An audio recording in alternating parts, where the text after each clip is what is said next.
ಒಂದ್ ವೇಳೆ ನೀವು ನಿಮ್ಮ ಎಮೋಷನ್ಸ್ಗಳನ್ನ ಕಂಟ್ರೋಲ್ ಮಾಡೋಕ್ಕಾಗಿಲ್ಲ ಅಂದ್ರೆ ದಯವಿಟ್ಟು ಈ ಕನ್ನಡ ಶಾರ್ಟ್ ಫಿಲ್ಮ್ನ ನೋಡಬೇಡ್ರಿ. ಯಾಕಂದ್ರೆ ಈ ಒಂದು ಸೀನ್ನ ನೋಡಿ ಗೊತ್ತಾಗುತ್ತೆ ನಿಮಗೆ. ಅವ್ವ ನಾನೊಂದು ಕ್ಷಮಿಸು. ನಾ ಇಷ್ಟು ದಿನ ನೀನು ಸುಳ್ಳು ಹೇಳೀನಿ. ನಾ ಈ ಬೆಂಗಳೂರಿಗೆ ಬಂದು ಇಷ್ಟು ದಿನದಾಗ ಒಂದಿನಾನು 3 ಹೊತ್ತು ಊಟ ಮಾಡಿಲ್ಲ. ಮುಂಜಾನೆ ಎತ್ತಿ ಬಂದು ತಿನ್ನೋದು, ಕೆಲಸ ಹುಡ್ಕಾಕ್ ಹೋಗೋದು, ರಾತ್ರಿ ಎಗ್ ರೈಸ್ ತಿಂದು ಮಕ್ಕಳೋದು, ಇಷ್ಟೇ ನಡೆದೈತಿ. ಈ ಒಂದು ಸೀನ್ ಸಾಕು ಅನ್ಕೋತೀನಿ ಈ ಕನ್ನಡ ಶಾರ್ಟ್ ಫಿಲ್ಮ್ ಹೆಂಗಿದೆ ಅಂತ ಹೇಳೋಕೆ. ಬಡವಳ್ಳಿ ನನ್ನ ಬಗ್ಗೆ ಅಯ್ಯೋ ನೀನು ಒಪ್ಪಾದ್ರೂ ಇದೆಯಲ್ಲ ದುರಾತ್ಮ ಕೊಡ್ಲಿದ್ದ ಏನ ನಮ್ಮ ಮಿಡಲ್ ಕ್ಲಾಸ್ ಹುಡುಗರ ಕಥೆನ ಅರ್ಥ ಮಾಡ್ಸೋಕೆ ಅದ್ಭುತವಾಗಿ ಡೈರೆಕ್ಟರ್ ರಘು ಅವರು ನರೇಟ್ ಮಾಡಿದ್ದಾರೆ.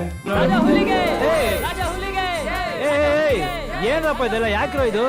ಮತ್ತೆ ಇಡೀ ಟೀಮ್ ಎಫರ್ಟ್ಸ್ ಮನಪರಿವರ್ತನೆ ಅಂತಹ ಕನ್ನಡ ಶಾರ್ಟ್ ಫಿಲ್ಮ್ ನ ನಮ್ಗೆ ಕೊಟ್ಟಿದ್ದಾರೆ. ಇನ್ವೆಸ್ಟಿಗೇಷನ್ ಬಹಳ ಸೀರಿಯಸ್ ನಡೀತಾ ಇದೆ. ನಾನು ಇವ್ರನ್ನ ಕಂಡುಹಿಡಿಯಲೇಬೇಕು. ದಯವಿಟ್ಟು ಇವ್ರು ಯಾರು ಅಂತ ಹೇಳ್ತೀರಾ? ಇವ್ರು ಯಾರು ಏನು ಗೊತ್ತಿಲ್ಲ. ಲಿಂಕ್ ಬಯೋಲ್ ಇರುತ್ತೆ ಹಾಗೂ ಕಮೆಂಟ್ ಸೆಕ್ಷನ್ ಅಲ್ಲಿ ಪಿನ್ ಮಾಡಿರ್ತೀನಿ. ಹಾಗೆ ಯೂಟ್ಯೂಬ್ ಚಾನಲ್ ಅಲ್ಲೂ ಇದೆ. ಇದೇ ತರ more interesting Kannada short films ಗೆ ದಯವಿಟ್ಟು ಫಾಲೋ ಮಾಡಿ ಹಾಗೂ ನಿಮ್ ಫ್ರೆಂಡ್ಸ್ ಗೆ ಶೇರ್ ಮಾಡಿ. ಇಂಥ ಕನ್ನಡ ಶಾರ್ಟ್ ಫಿಲ್ಮ್ ನ ಮಿಸ್ ಮಾಡ್ಕೋಬೇಡಿ, ನೀವೇ ರಿಗ್ರೆಟ್ ಮಾಡ್ಕೋತೀರಾ. ಸ್ವಲ್ಪ ಕಣ್ಣೀರು ಒರೆಸ್ಕೊಳ್ತೀರಿ. ಈ ಮೂವಿ ಇದೆಯಲ್ಲ ಸೂಪರ್ ಆಗಿದೆ. ಏನ್ಗೆ ಹೇಳ್ತೀರಾ?